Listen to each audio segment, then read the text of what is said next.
Ketika tiga hal ini bersatu, ya, atau terintegrasi dan saling berkaitan dan saling menunjang, itu akan menciptakan high performance dan high commitment. Drive and courage itu posisinya ada di bawah. Nah, ini menunjukkan bahwa drive and courage itu sebagai basic atau sebagai dasar kita untuk bisa melakukan kompetensi-kompetensi yang sampai di atas itu, sampai dengan vision and decisions. Jadi oleh karena itu kita harus punya drive dari diri kita, ya, drive atau keberanian, ya, atau drive and courage untuk melakukan suatu hal, ya.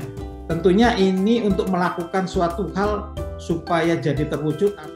Ini adalah tahapannya, yaitu tahapan self determination, ya. Ini yang menjadi poin penting itu ada tiga hal.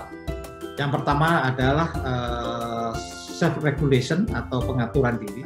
Self motivation ini adalah motivasi diri, jadi dorongan untuk melakukan sesuatu. Dengan motivasi itu ya kita bisa menemukan kita mau fokus kemana sih, energi kita untuk menyelesaikan seperti apa sih. Kesadaran diri, self awareness.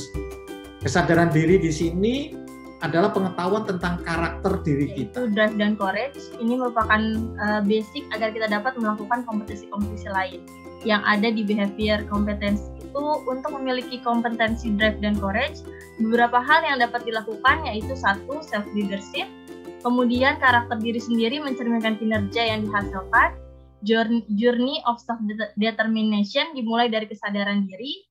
Lalu untuk menjadi pemimpin kita harus memiliki pola pikir yang benar.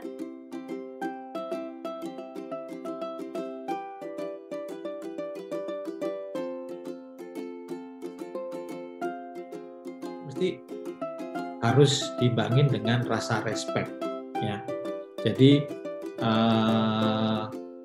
menjadi satu kesatuan. Jadi kalau misalkan kita hanya berani tapi kita nggak punya respect, akhirnya nanti akan menyakiti hati orang lain.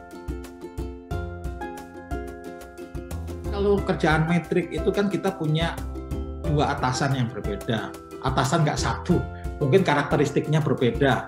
Melatih kita untuk bijak. Oh, dengan bapak ini seperti ini. Oh, dengan bapak ini seperti ini.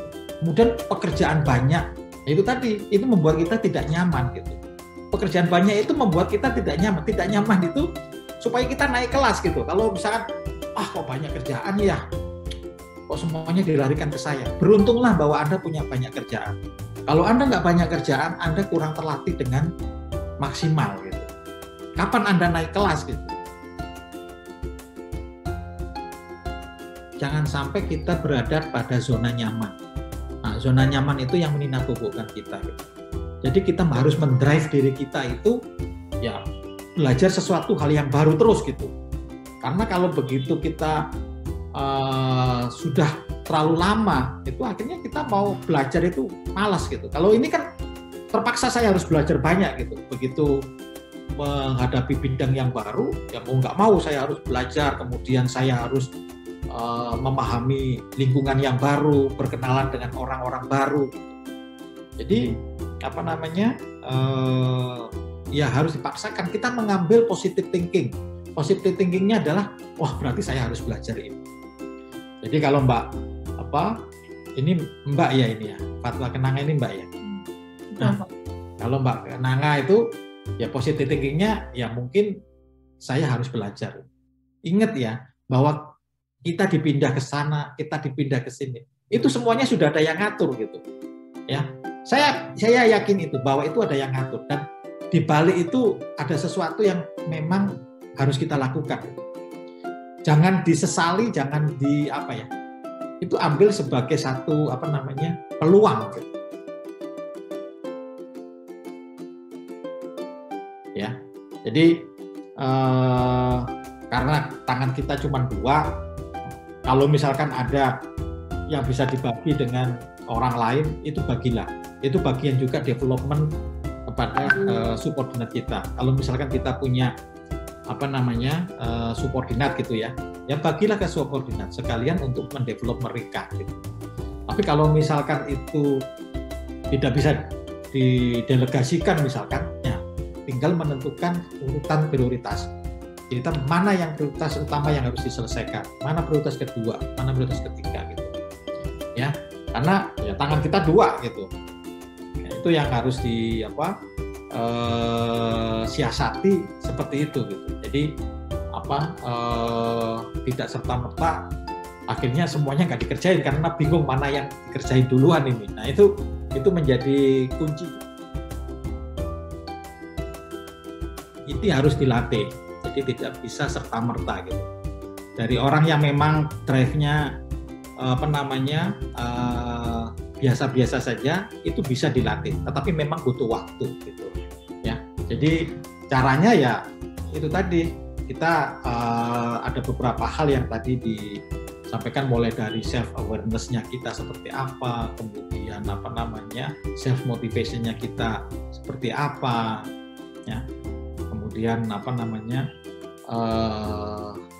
self leadership kita seperti apa, itu yang akan nanti membuat kita tahu dan paham siapa diri kita, kemudian kita mau ngapain, kita harus berbuat apa kepada tim supaya tim ini menjadi solid. Nah, seperti itu, Mbak. Itu juga akan menjadi hal yang pembelajaran yang paling berharga. Tapi bagaimana dari kegagalan itu Anda bisa menaikkan learning curve-nya bisa tinggi sehingga Anda bisa berhasil. Tidak putus asa terhadap kegagalan dan cemoohan orang, tapi Anda semakin termotivasi untuk membuktikan bahwasannya apa yang saya rencanakan ini bisa berjalan dengan baik. Mungkin itu, Mbak ya.